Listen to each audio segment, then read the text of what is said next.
Om Namo Narayanaaya. Revered.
Sthapakaya cha dharmasya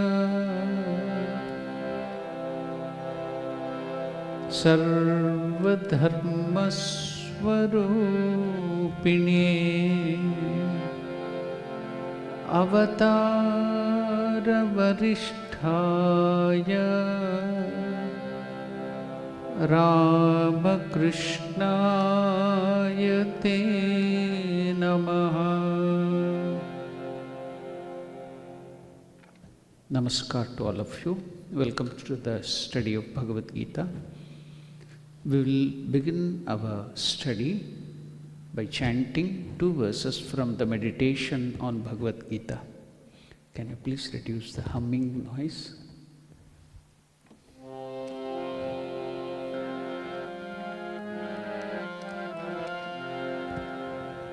Om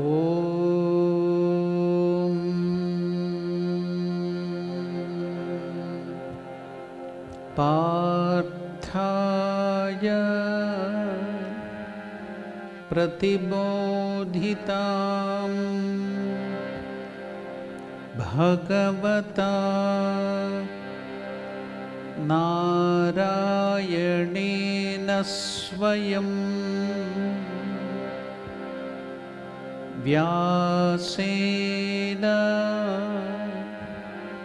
Grathitam Puranamunina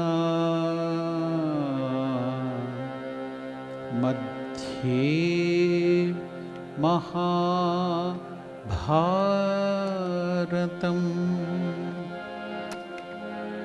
Advaitamritavarshinim Bhagavatim Ashtadashadhyayinim Amba Tvam Anusandadhami Bhagavad Gite Bhavadveshinim Vasudeva Sutam Devam Kamsachanuramardanam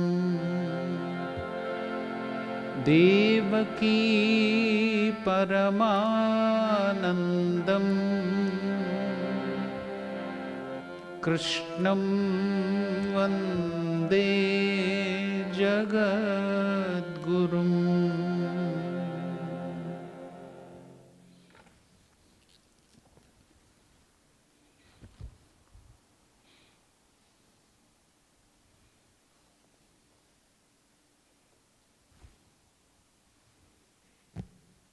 We were studying the 17th verse of the second chapter.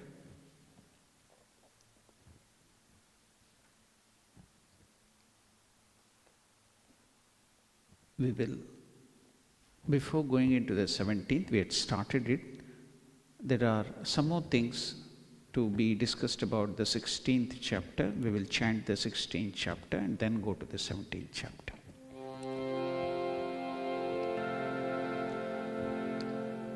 We are now chanting the 16th chapter, 16th verse. Nasato vidyate bhavo, nasato vidyate bhavo, na bhavo vidyate sataha, na bhavo vidyate sataha. Ubhayorapi drushtvantaha, ubhayorapi drushtvantaha, tvanayostattvadarshibhihi, tvanayostattvadarshibhihi. This verse was dealing about the real and the unreal. So we had gone into the details of the reality doesn't lose its existence, whereas the unreal cannot have any existence. How is that? We see this world which you called unreal is so true.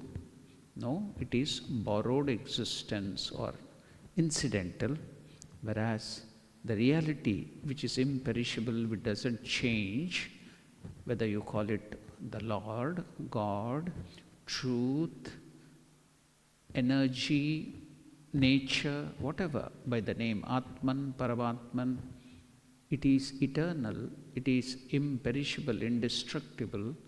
So that is the truth.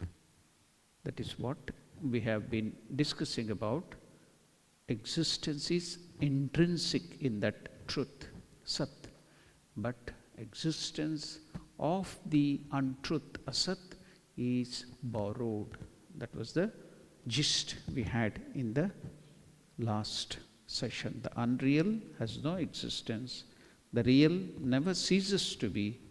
The truth about both these indeed has been seen by the seers of truth.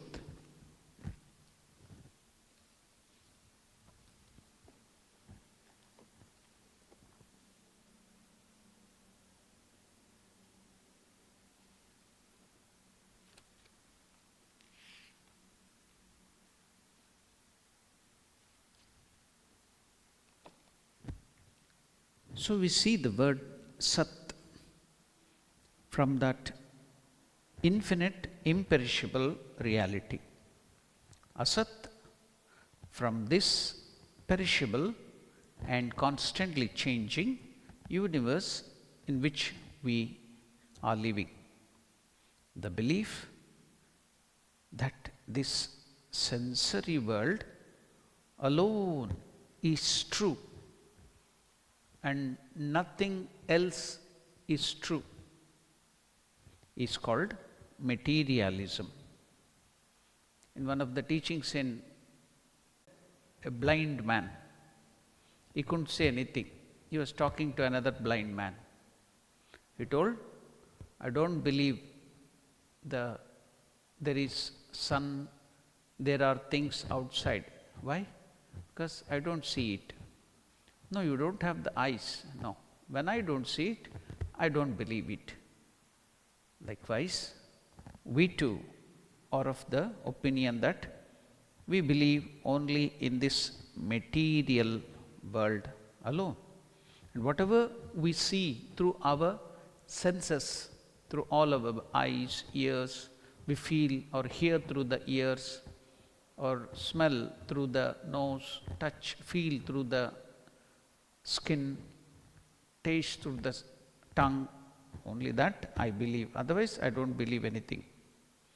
So, the belief that this sensory world alone is true, that is called materialism. And that materialism is a strong philosophy.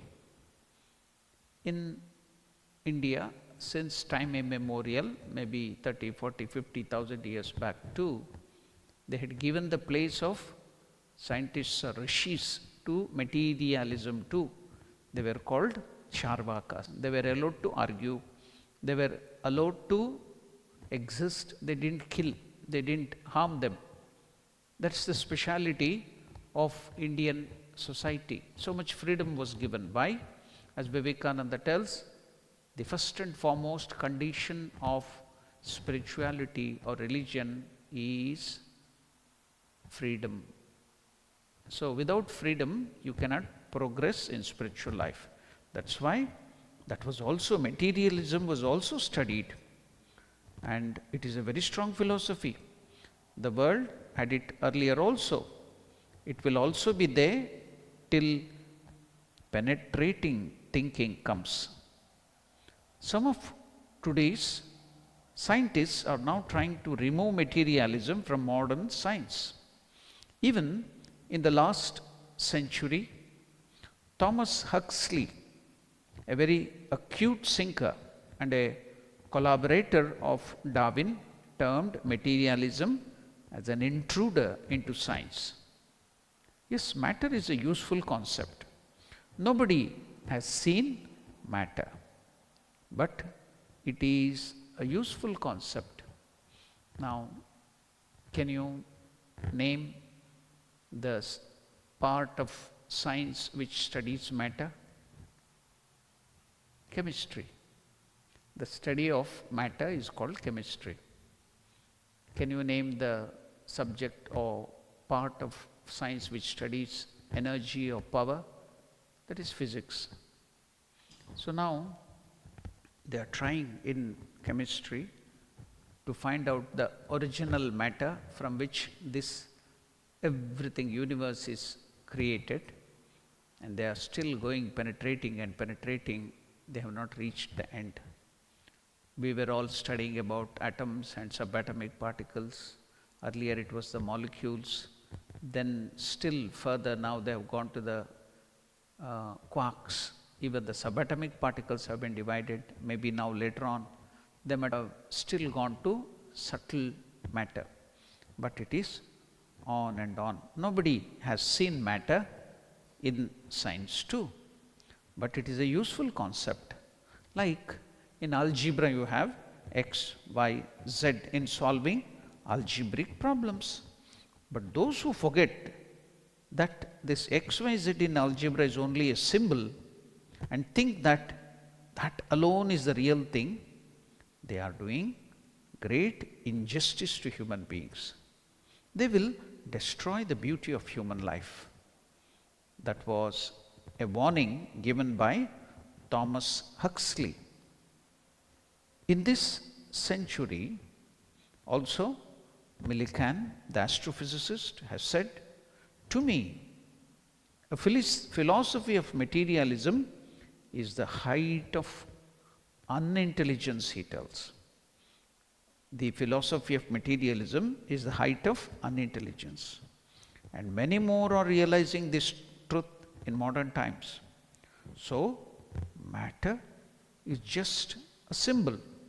Nobody has seen matter.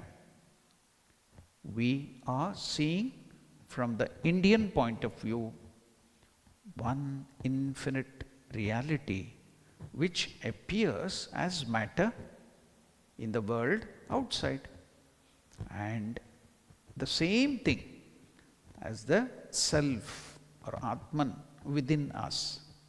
There is only one reality in this world. There are no two. That is what is called Advaita. No two. And as the self within us, which is called Brahman or Atman, which is of the nature of pure consciousness. That is the language that Vedanta uses. Now, some Western scientists are appreciating that matter itself is only a condensation of consciousness, they tell, visible to the sensory system of man. How wonderful an ideal that you can have various levels of matter, gross matter to subtle matter, still more subtle matter. We see that even in the human body. You have got matter in various levels of subtlety, from the hard bones to the transparent eyeballs. So, in a tree, simple sap becomes hardwood, leaves, flowers and fruits. Thus, matter appears in many levels, gross, subtle, more subtle, and we do not know what that matter is. Nobody has found out, even in science. Vedanta says that it is consciousness in various levels of manifestation that manifests as objects and subjects. Now, we all call, even in some of the Upanishad tells, this whole universe, whether the insentient matter or sentient living beings, everything is God. Then why is the difference? With the less manifestation of this consciousness, it becomes matter. The more the manifestation, it becomes sentient or living beings. And what about the human being?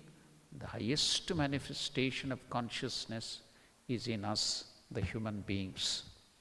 So now, at various levels of consciousness, you can see this world exists.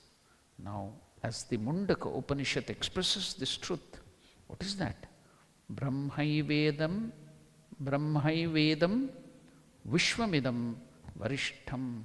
This manifested universe with its subjects and objects is nothing other than adorable Brahman.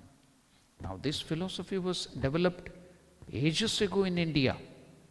And now modern Western science is going in the direction of the Brahman of the Upanishad.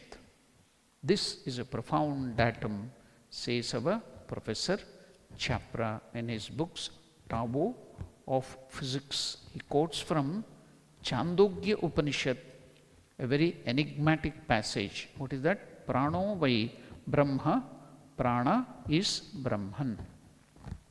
Now, so Krishna says here, Ubhayorapi, Drushtontaha. In this verse we chanted, what is that? Nasato vidyate bhava, na bhavo vidyate sataha, Ubhayorapi Drushtontaha, Tvanayos tattva darshibihi. The first part we studied in depth. Now the second part is Ubhayorapi Drushtontaha, Tvanayos tattva darshibihi. This anta, what is anta? End, the conclusion. Nirnaya has been arrived by whom? By the Tattvadarshibihi, by those people who have realized the Tattvam. Tattvam also is great, scientifically precise word in Sanskrit.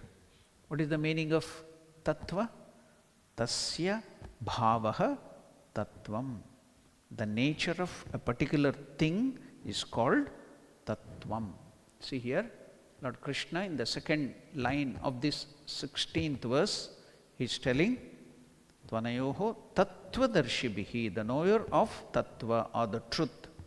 So now let us understand what this Tattva is.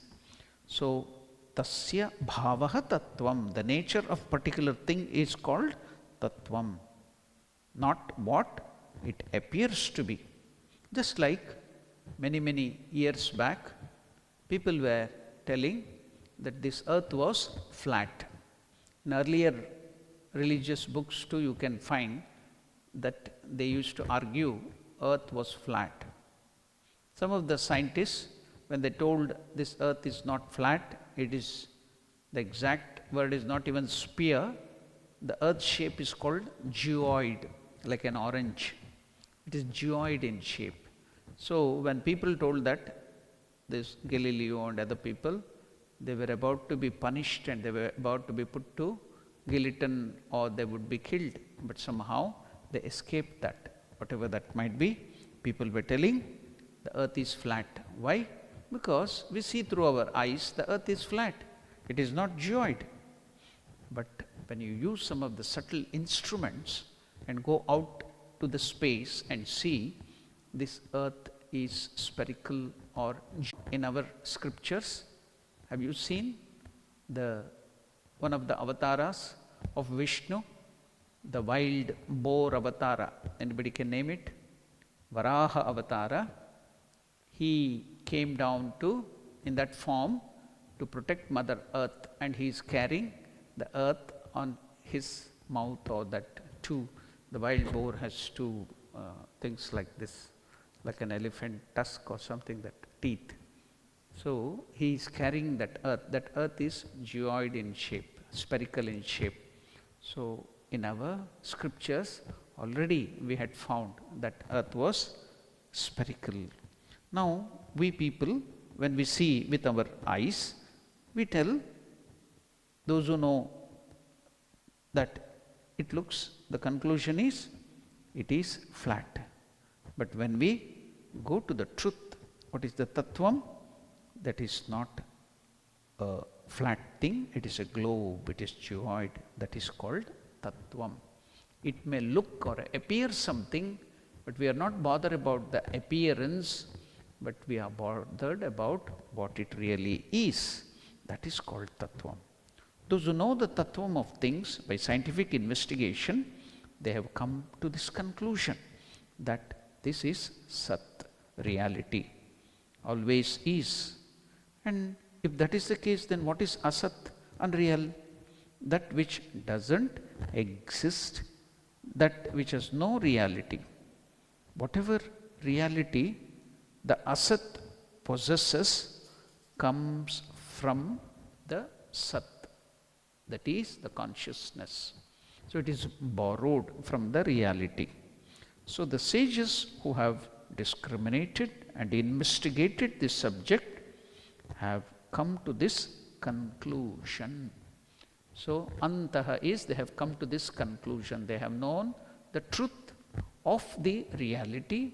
They have come to know the truth of the unreality. They have investigated, and now they have come to the conclusion that, what is that? That is what Krishna is telling in the first line.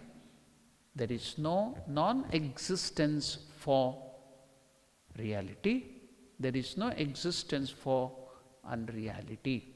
So then what is this universe which we are seeing, always experiencing?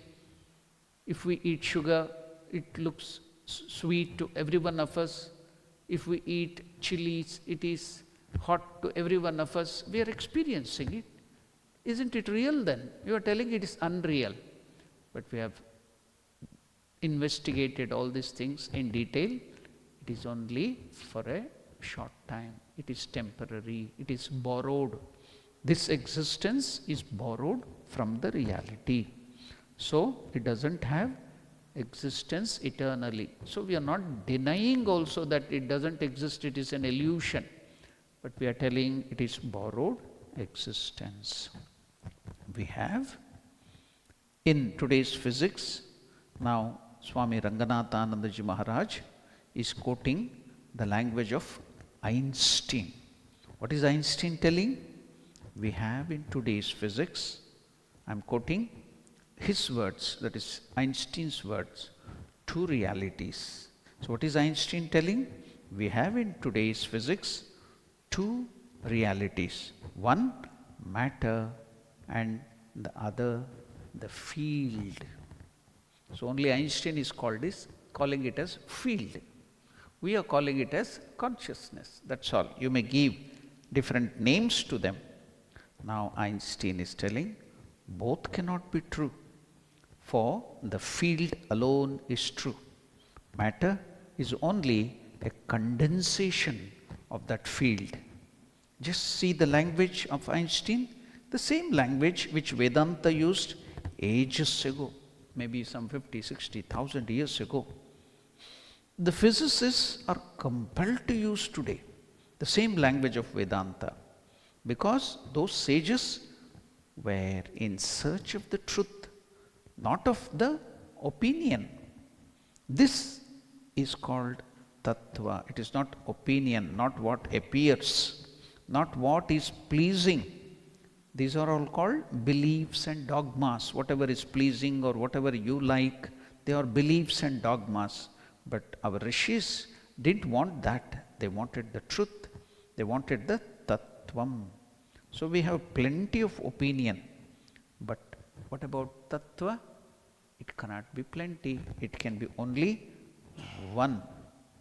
Can truth change if you go to some other place like moon or Mars or Saturn?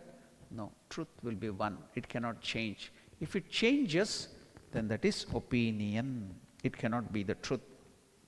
Now you can have plenty of opinion, but tattva is only one.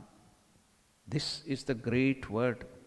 I wish our people try to understand the meaning of this word tattva and apply it in day-to-day life. What is tattvam of anything? Suppose I have an opinion.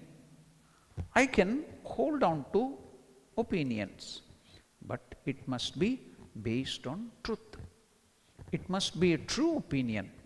Then only it gets the status of tattva. Otherwise, it is called in Sanskrit matam. The word opinion in English is called matam in Sanskrit. Tat asmakam matam. It is our opinions, or it is my religion. It is my sect. That is not the truth. I have not investigated it. But when you investigate and find it to be true, then that opinion becomes a true opinion. Then it can stand challenges. So ordinarily, our religions, which we call by different names in this world, are always plural. They are all opinions, matams. What pleases me, I like that. What attracts me, so I have my religion. What is relevant to my needs, that is called matam. I choose to be a follower of Vishnu, then I am called Vaishnava. Then some might be followers of Shiva, a Hindu, a Muslim, a Christian. All this constitutes mata, opinion. That is one aspect of it.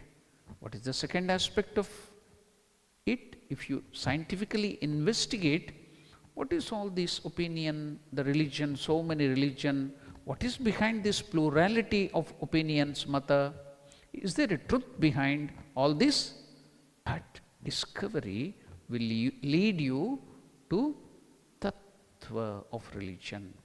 What is the tattva? When the tattva is discovered, when you investigate, then there will be no conflict in religions. Scientific truth do not conflict, only dogmas conflict. Now, you have heard from Sri Ramakrishna. What is that? He wanted to know the truth. He realized in the beginning, taking up image worship, the lowest form of worship, and realized the highest consciousness as Mother Kali. And when he had the vision of Kali, he was seeing just consciousness and consciousness everywhere. If you go to the life of Sri Ramakrishna and study, if possible, I'll bring that thing. When he realized Mother Kali, waves of consciousness was hitting him and he became unconscious externally, but internally he was enjoying the bliss of consciousness. So now, after that, he wanted to investigate what is there behind all these religions. He took up one by one the different sects in Hinduism. He took up different religions in this universe, whether Islam, Christianity or many other things, and he went on experimenting. He went on realizing. He used his own personality, his body-mind complex as a laboratory, and he started searching for the truth. And what did he find out? He told that there are many paths, but it leads to the one truth. Now, is it reverberating somewhere else? Yes.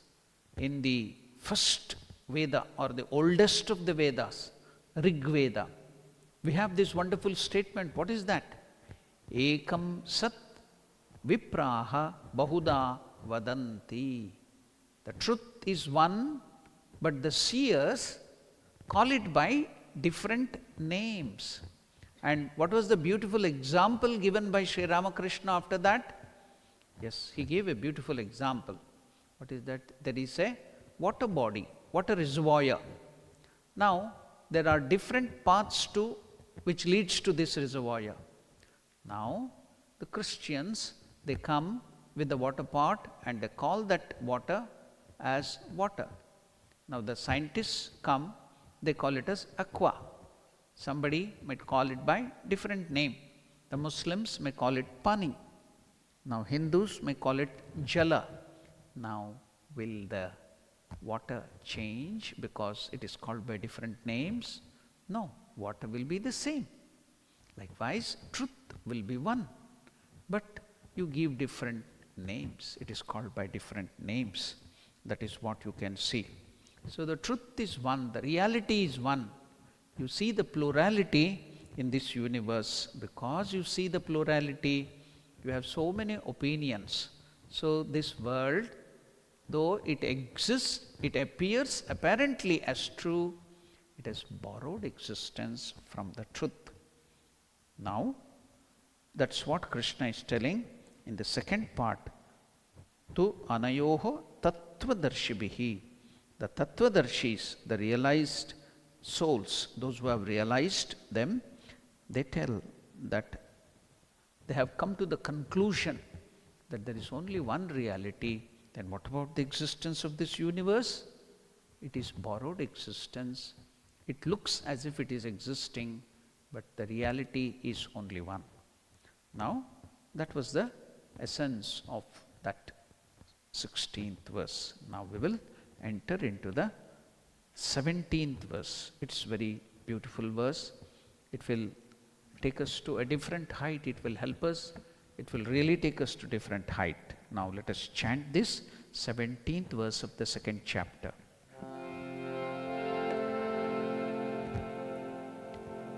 Avinashitu tadviddi, avinashitu tadviddi, yena sarvamidam tatam, yena sarvamidam tatam, vinashamavyayasya, vinashamavyayasya,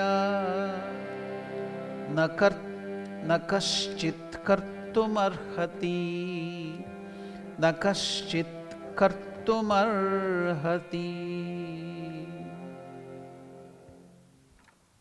A very special verse which will give us lot of confidence. It will remove our fear. What is that? With thee.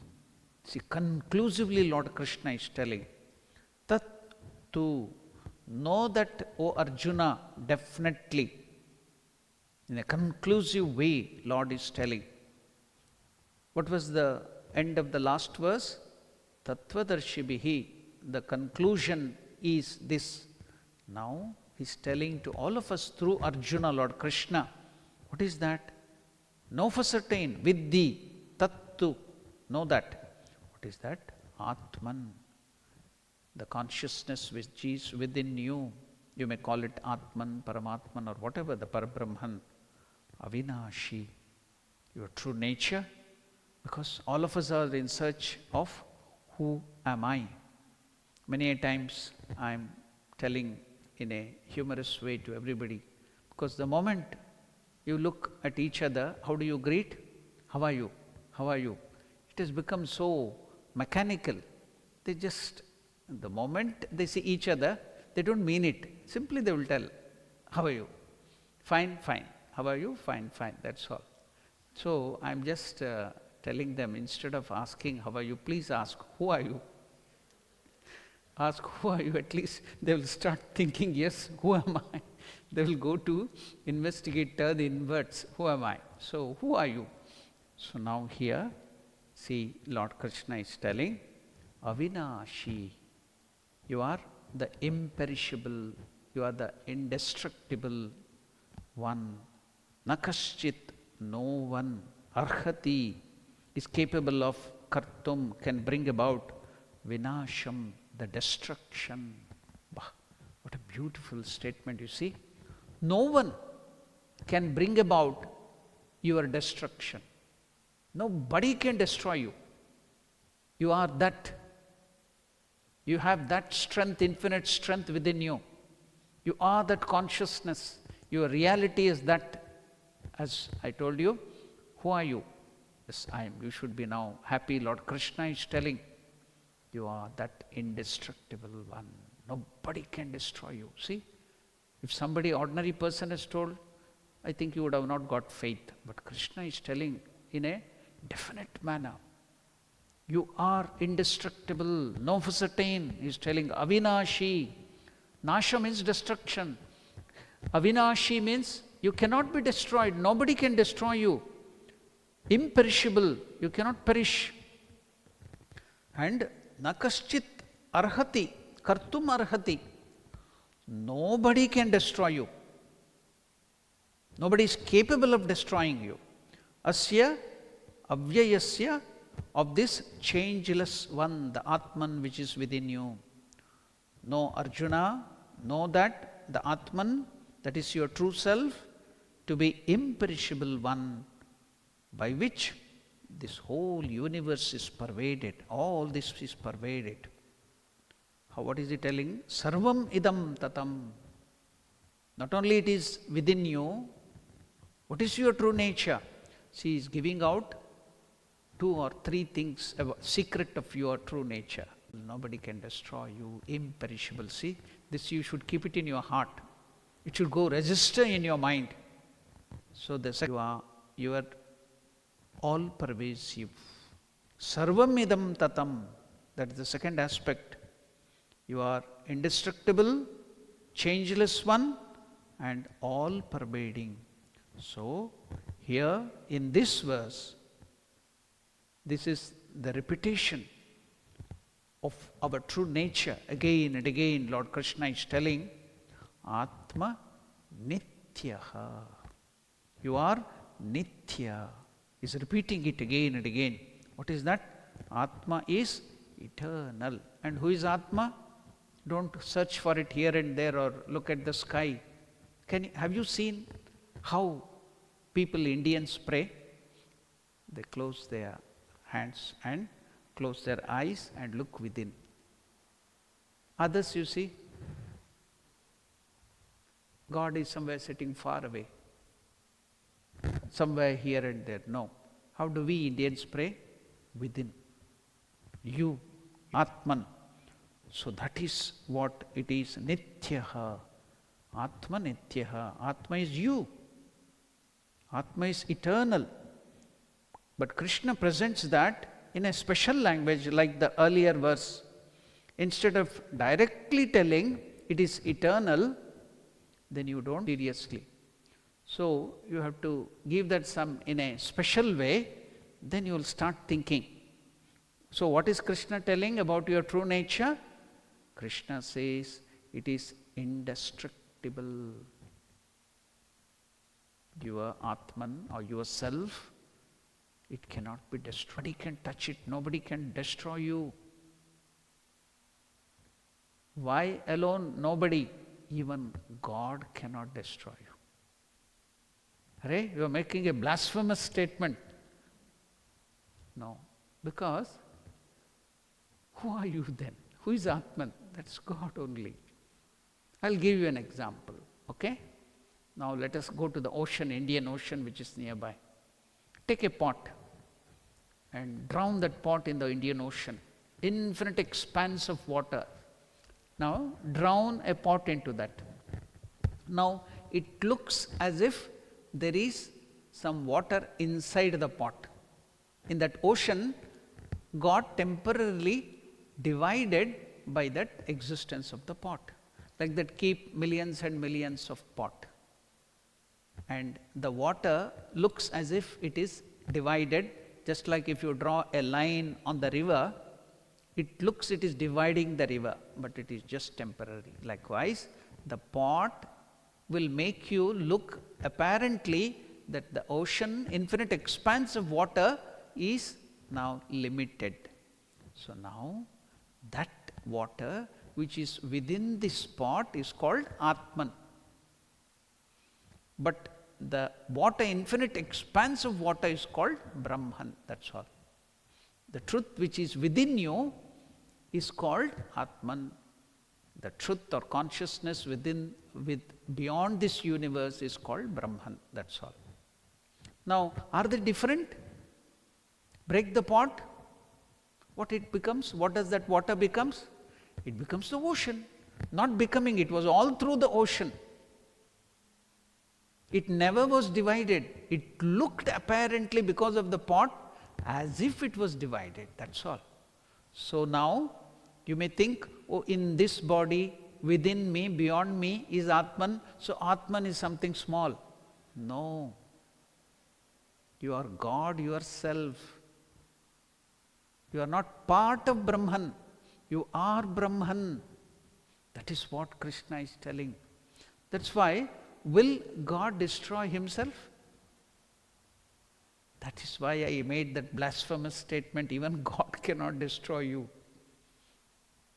Because you are God, will God destroy himself? No. That question doesn't arise at all. That's why, see, it is so beautiful statement. It is giving, say, real fearlessness comes out of this. That's why Vivekananda used to always tell, the one truth which falls on the society or all the people like a bombshell from the Upanishad or the Vedanta is, be fearless. Be fearless. Do not be afraid. Why? See the statement of Krishna? Nityam, indestructible, nobody can destroy you. So when you hear it from the Lord himself, that you are indestructible, see that confidence, see that fearlessness which comes, just feel it. Just feel it. That's what I am telling you. It is so beautiful a statement. You cannot destroy it. Tat avinashi. So, when somebody tells vinashi means perishable. Okay, it is very simple, straight. But make it little complicated. Krishna is making it. Why? Then you will, as last time I told you, you will start scratching your brains. What is this? Why did Krishna tell like this? So you will go deeper and deeper. So he is telling, you are indestructible.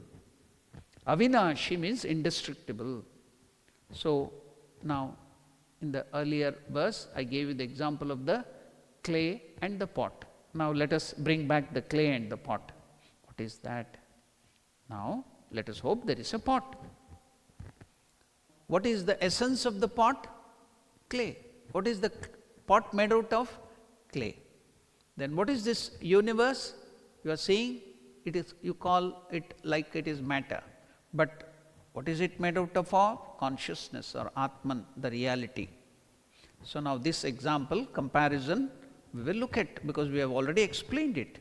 So pot is anatman, unreal. Why? It is having a form, it can be broken. But what about clay? Reality or Atman or God, because it always exists. Suppose you put down the pot, what gets destroyed and what does not get destroyed? You know, the shape of the pot, or whatever you call by the name pot, that's all got destroyed. Only that name got destroyed, pot. The shape and form, name and form got destroyed. But the clay is as it is not destroyed. the clay continues to be existing. Similarly, here also, anatman, unreality, can be and will be destroyed. This body, this ego, our desires, our mind can be destroyed. It will change. But what about the core of our nature is Atman, consciousness, that will not get. There is no question of destruction at all. As I gave you the example of the ocean and the pot. Let me give you another example. What is that? Now, there is infinite vast space here. You will build house. Then after that your children will come.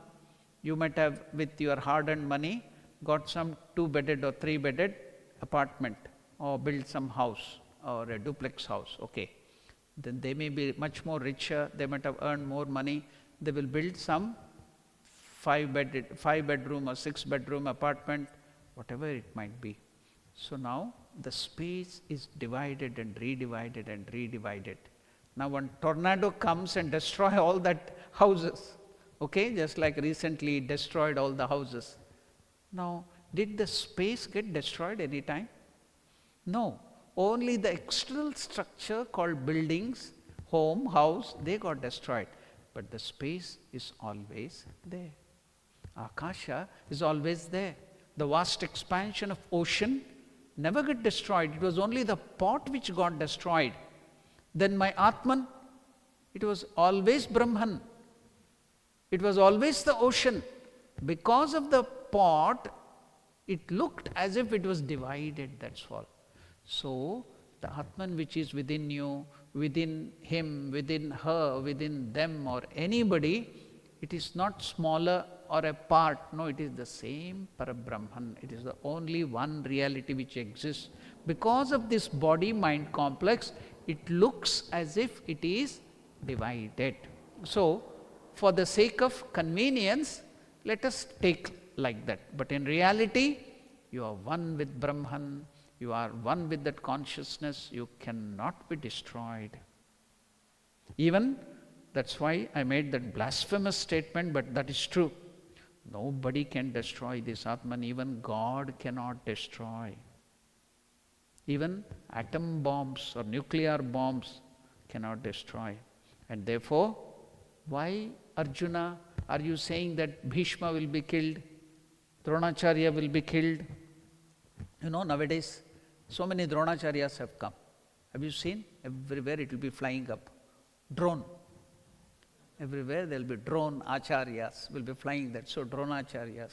So now, you see, Arjuna was crying that Bhishmacharya, Dronacharya will be killed, my grandsire or the teacher.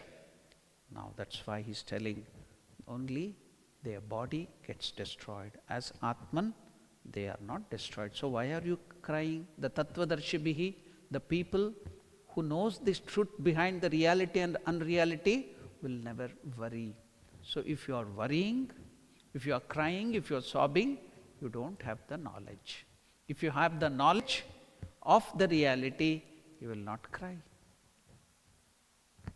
So now, whenever you are crying, when you are worried, think of this statement of the Lord. So, and therefore, Arjuna, why are you saying Bhishma will be killed? Dronacharya will be killed. Who is Bhishma? Is consciousness, Atman. This is, what is the discussion now Krishna is giving him? What is the argument based on? What angle is it? It is philosophical angle. Bhishma is nothing but consciousness. Drona is nothing but Atman or consciousness. You think you are going to destroy it. No, you are only destroying the body. So why are you crying? So this is all the repetition, you can get it, you can connect to the Mahabharata war or Bhagavad Gita. Now always we will try to connect all these things to our life. Then it will become more and more interesting. So now the other way of Krishna's argument is, now he told from the philosophical angle. Now he will also argue from the ethical angle, moral angle too. he will convince Arjuna. From whichever angle you see, there are three perspectives. First is the philosophical angle, and the next one is the ethical or the moral angle, and the third one, the lowest, is Laukika Drishti. What is that Laukika Drishti? Is the worldly angle, worldly view, everything. So with all the three arguments, Lord Krishna is trying to convince all of us we are that reality. Now, from what angle now is he telling here in this verse? It is from the philosophical angle. Not only Atman is eternal, Atma is also like space. So if Atma or your consciousness or your true nature is all pervading, how many Atmas can be there? It is just one, as one space or one infinite ocean. Similarly, Atman alone exists in me, in the ant, in the plant, even in gods, different gods like Indra, Chandra, Vayu, Varuna, Brahma, everybody, it is the same thing. Bodies are many, but the consciousness or Atman is one and alone. Just as there is one space in this hall, and if there are many houses, in spite of that too, the space cannot be divided or destroyed. Space exists whatever you do. The earth may get destroyed or sucked by the black hole. In spite of that, it exists. Some nuclear bomb may destroy this earth, but still it cannot destroy the space. The space exists as it is. Likewise, your Atman, your consciousness, the reality, the truth will never be destroyed. So with various ways, Krishna is trying to convince us. Now let us go further. So when you say Lord is present in everybody's heart, in what form is he present? In the form of consciousness or Atman alone. Ishvara is in every form. That is why, have you seen the Western country, what do they do if they meet each other? What do? They do the fist bump. Earlier they used to do high-five. Because of the touch and this COVID, the protocols, they will just do a fist bump, and sometimes they will do the elbow, this thing, and even they went further, they used to touch their feet, touch the shoes bump or something like that. So many bumps are there. Whatever that, but have you seen from time immemorial how we Indians do? We do namaskar. Namaskaraha. What is this namaskara? Namaste, namaha te. I bow down to the Atman which is within you. Because the same Atman which is within me is present in you, so I am bowing down to the Atman which is within you. That is namaste. That is namaskaraha. See what a beautiful concept in bowing, in putting your hands together and doing namaskar. What a beautiful concept, and telling namaste or namaskaraha. What a beautiful concept is there. I bow down to the Lord who is within you. I bow down to the Atman who is within you. Because not that you are something great and I am very low. No. I am bowing down to the Atman or the God who is within you. That is the idea of we bow down to do like this. So isn't it a beautiful concept? You see, everything in Indian culture, you will see religion is hidden there. We are not, it has been converted into ritual.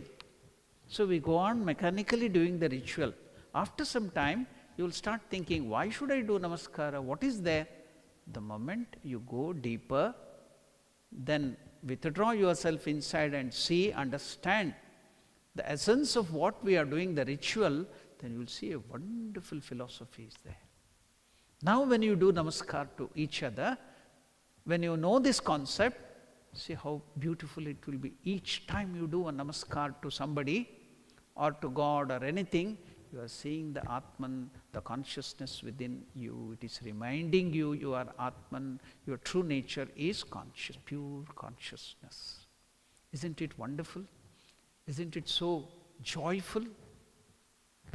That's what now this study of Bhagavad Gita will bring us.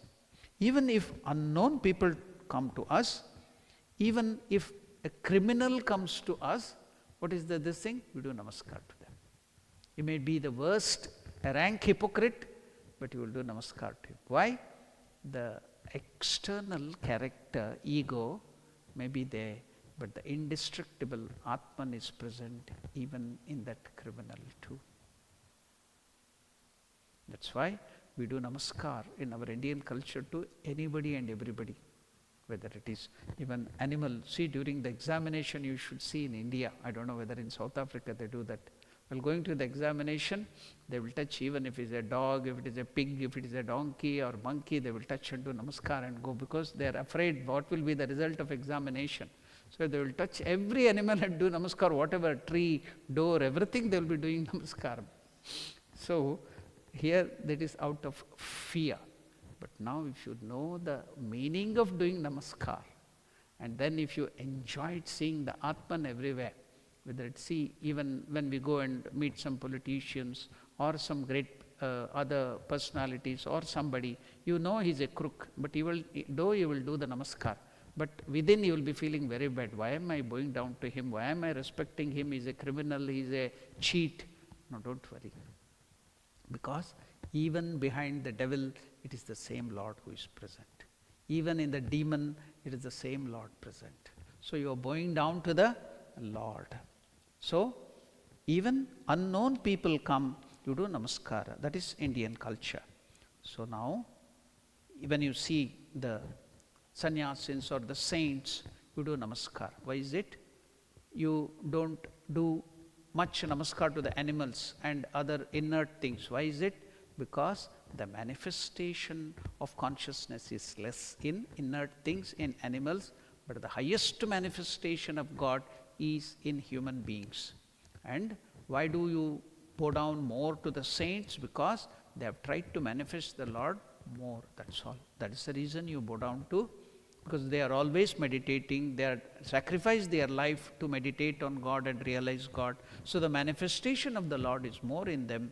That's why you bow down to them. That is the reason you do namaskar to all the great personalities, whether you worship your parents at home or anybody, but even of other culture too.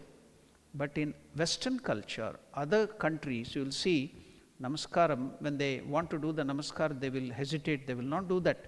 Even during COVID, many people, many world leaders started practicing that. Even now you can see many people in the United Nations, or if the world leaders meet together, nowadays they don't do this handshake and all the other things, hugging each other. It is all namaskaram. You can see after the COVID, so much of change has taken place. Now, coming back, this is the idea of doing namaskar. The containers may be different, but the contained is the same. The content is the same. The containers may be ant, cow, or pig or monkey, but the container may be different, but the content is the same. Atman alone, or Paramatman, or Parabrahman, is the one which is existing. Now, there are some proofs. And what is that? Sri Krishna establishes the relationship between the body and the soul by saying that soul pervades the body. What does he mean by this? The soul is sentient. That is, it possesses consciousness. But the body is made from insentient matter, devoid of consciousness, and he himself called in the last this thing as unreal. However, the soul passes on the quality of consciousness to the body as well by residing in it. Hence, the soul pervades the body by spreading its consciousness everywhere in it. That's how this whole universe, though it is insentient, the consciousness spreads everywhere. The Lord is present everywhere. Some may raise the question here regarding the location of the soul in our body. Now, our Vedas states that the soul resides in our heart. Any proof? Hriti Hyesha Atma, Prashnopanishad. Sava Esha Atma Hridi, Chandogya Upanishad tells about it. That the Atman is present in the heart. The word Hridi indicates that the soul is seated in the region of the heart. Yet consciousness, which is a symptom of the soul, spreads throughout the body. How does this happen? Again, the great sage Vedavyasa explains this concept in the Brahma Sutra. What does it tell in that Brahma Sutra? Avirodas Chandanavat. What is this Vedavyasa telling in the Brahma Sutra? Just as applying sandal paste to your forehead cools the entire body. Similarly, the soul, although residing locally in the heart, infuses its consciousness throughout the body. Again, someone may ask that if consciousness is a characteristic of the soul, then how does it spread into the body? This question has also been answered by Vedavyasa in the Brahma Sutra. What is that? Vyaktireko gandhatvat. Fragrance is the quality of the flower, but the garden where the flower grows also becomes fragrant. This means that the flower is able to pass on its fragrant quality to the garden. Likewise, the soul is sentient, and it also makes the dead matter of the body sentient by pervading its consciousness in it. Now, we have tried to understand this concept of Atman which is present in us. Now, we may get one doubt. What is that? When we eat some beautiful sweet, we get beautiful joy out of it. Pleasure when we see something. So, in this world we are seeing, when we enjoy the objects of this world, we get joy. But you tell that joy is from God, who is infinite consciousness, which is already within us. Can you prove it, that it is coming from the Lord? It is not coming from the external thing?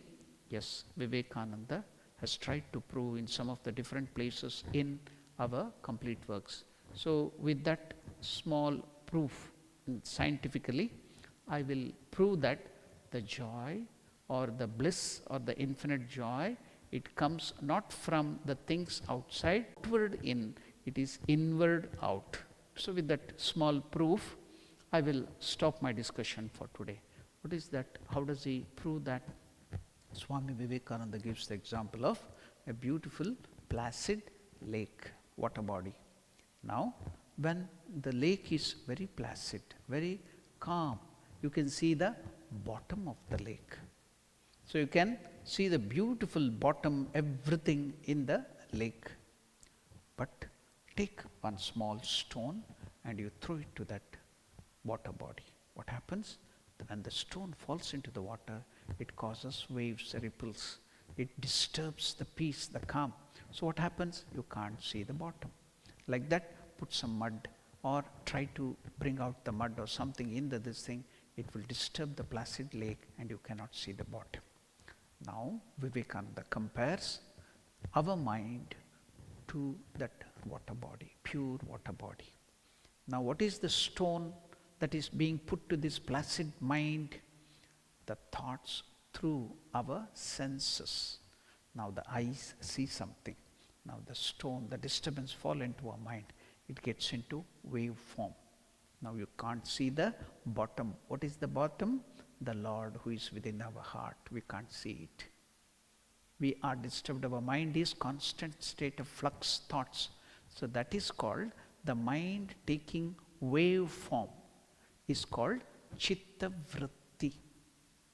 In yoga, in Raj Yoga, the very first in the Raj Yoga of Patanjali Maharshi, the very first verse is, what is yoga? Yogaha Chitta Vritti Nirodha. What do you mean by Chitta Vritti Nirodha? To stop this modification of the mind into wave form, make it calm and placid, that is yoga. To stop the disturbance, the wavy form of the mind. Then what happens? You can see the bottom of the lake, the beautiful placid, and what is the bottom, the core of your mind? That is the Atman or God. Now, let us take one example.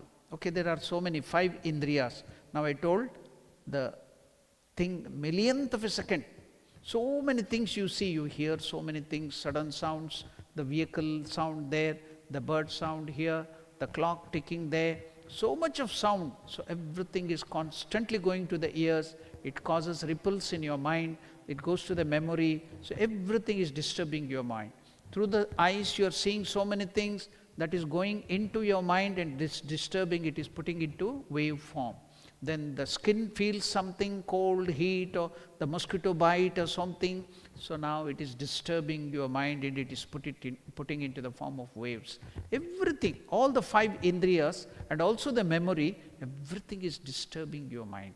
So it can't be calm, it is constantly in a state of vritti, wavy form. That's why you are always disturbed. You can't see the Lord within, your mind is running outside. So you are disturbed and in pain and misery. Now, how do I get joy or pleasure when I get a sense object or which I like? So let us take one example. There are so many examples, but let us not take all the indriyas. Let us take some good sweet or some eatable which you like. Imagine something you like. Some may like savory, some may like sweet. Okay, let us take one, the best sweet in India. Okay, rasagulla. Very tasty, Rajbhog, big rasagulla, tasty, the best shop, you got it now. The moment you get it, you see the rasagulla in the shop, mind gets into the wavy format. What is that? You get the desire, you want to eat it, the taste in that you had eaten in some other restaurant earlier, when you had gone to that restaurant was so nice, I want it, so the mind gets into mode of disturbance, the wavy form. So you are now disturbed, you want to get that, so you'll be thinking, how to get that? Either you have to work hard and earn the money and buy it, or else you can steal it, or you can do so many ways are there. Somehow, now you have got that rasagulla. Now, you put it onto your tongue. What happened? And you masticated, chewed it and ate it. And the mind gets joy. How did that rasgulla give the joy? Where did it come from? Okay, 1 rasgulla, 2 rasgulla, 3 rasgulla, 10 rasgulla. You are fed up, now you can't eat anymore. I will force some 20 rasgulla into your mouth. Do you feel the pleasure that you felt the joy earlier? No. If it was in rasgulla, you should have felt the joy, isn't it? So where was the joy? Where did you get the joy from? Okay, let us now forget about that. Now, you put the rasgulla on your tongue, and where does it go through?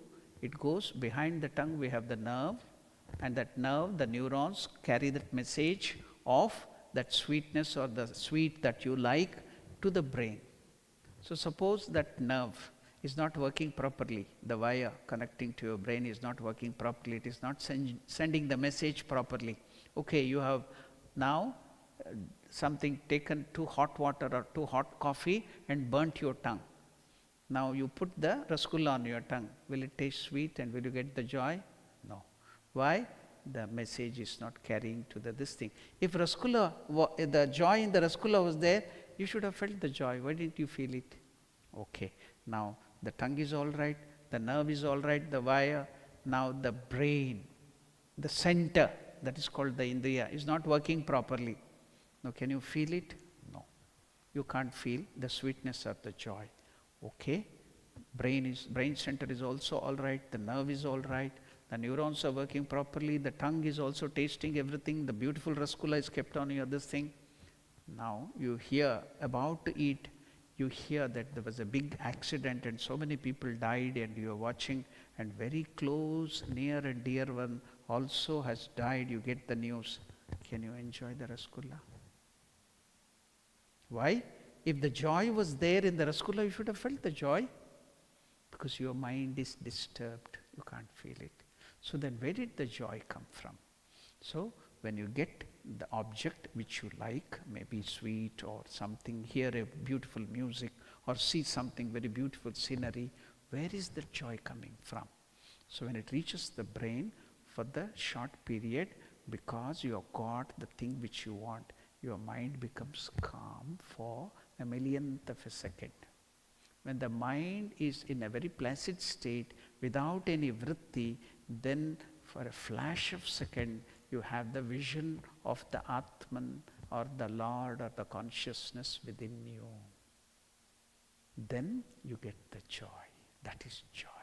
So the joy or the Ananda is not outside in, it is inside out. That's how Swami Vivekananda proves all the joy you get, all the thing you get, all the knowledge also is within you. Knowledge is power, knowledge is joy. See, as small children, when you used to solve some mathematics problem or you know something which the quiz or the teacher asks you a question, you memorize that and you get into memory and you tell it, you feel joy. Where did the joy come from? It is within, because knowledge is joy. So, that infinite joy is within you in the form of consciousness. It is not without in the sensory objects. That only when you get something, that sense objects, for temporary, for a fraction of a second, your mind becomes calm. Then you have a flash of the Atman or the vision of the Atman for a second, and that is the experience of joy. So now you got the proof, the scientific proof, that the joy is within, it's not without, and that is Atman. That is why our rishis call that consciousness with the three minimum turn, Sat, Chit, Ananda. Sat is infinite existence, absolute, which Krishna told just now in the last verse. Existence, it is absolute existence. Then Chit is consciousness, knowledge. Then the same thing is infinite joy, bliss, Ananda. So you are keeping that Ananda, your true nature is infinite joy. Why do you have long faces? Why do you have popo faces? Be joyful always. You are indestructible, no fear. Nobody can destroy you. You are imperishable. You are nityaha. Now you have come to know one of the true nature of your self or your true nature is nityaha, indestructible. And who has told that? Lord Krishna himself has told, nobody can destroy you. So be fearless, be fearless, be fearless. Om Shanti Shanti Shantihi Harihi Om Tat Sat Shri Ramakrishna Arpanamastu. We will close this session with the chanting of one of the meditation verses.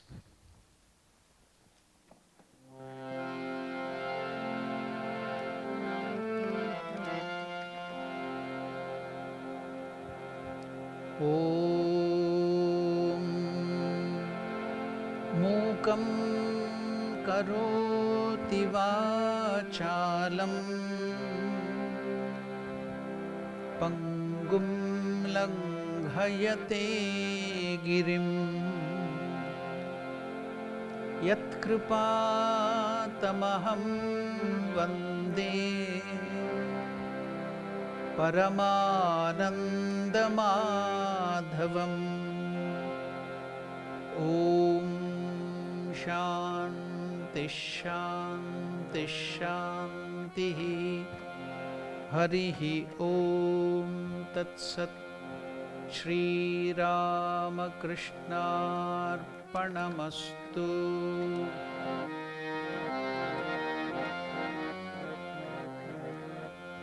Next week, Tuesday, Bhagavad Gita class will not be there because I will be out of station. And next Devi Mahatmya class also will not be there because of the children's cultural festival.